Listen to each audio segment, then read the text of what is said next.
Hello. I think we're on day 31 now, so it's been a month of me recording these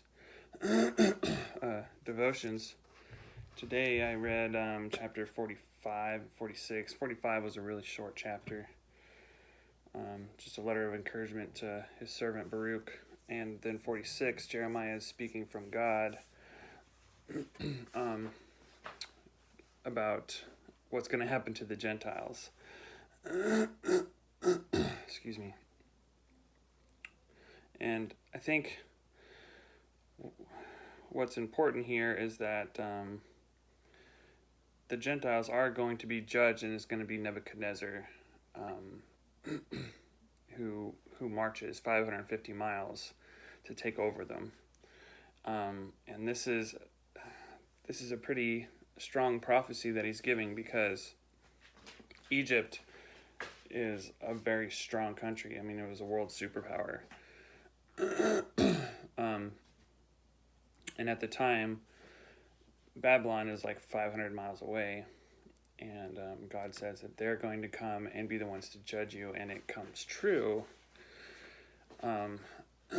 He actually names Nebuchadnezzar, and in this day and age, being able to say like 100% certainly that this particular man and this he's going to bring his army is that's pretty tough to do, and to be right about it. I mean, Jeremiah's been right the whole time, and Israel just continues to reject him. I think Egypt will reject him too, and they're not going to listen. And so Egypt's going to get judged. God says, I'm not going to completely remove Egypt, but they're going to be judged. And then he starts talking about Jacob, and he doesn't leave them in a spot where they're like completely wiped off the earth.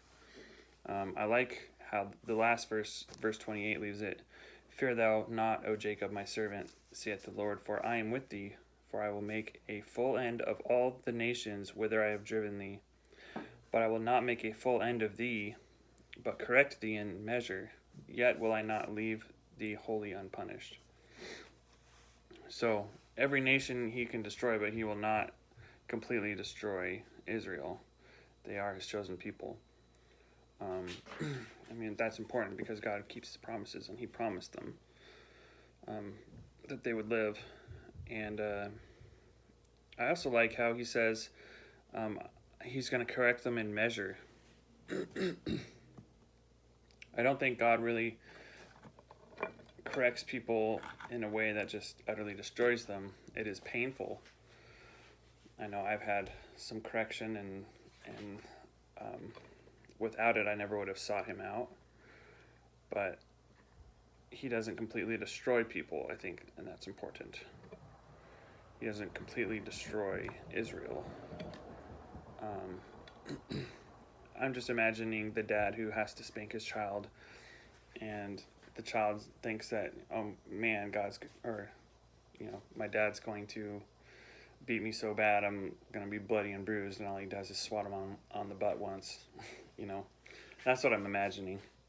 And then he says he's not going to leave them wholly unpunished, so he can't just not punish them. It's for their benefit. And there's an argument out there that how can God exist if evil's around?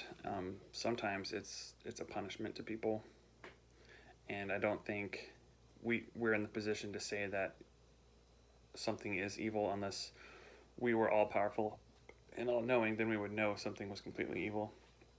All of it happens for God's will, so just take your punishment and learn from it and rebuild. In 45, he told Baruch, the Lord says, that which I have built will I break down, and that which I have planted I will pluck up, even this whole land. So God's doing it for a purpose. Even though we think it's evil, he's doing it for a purpose.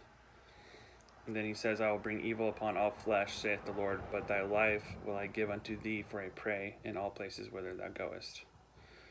So he will give you your life wherever you go.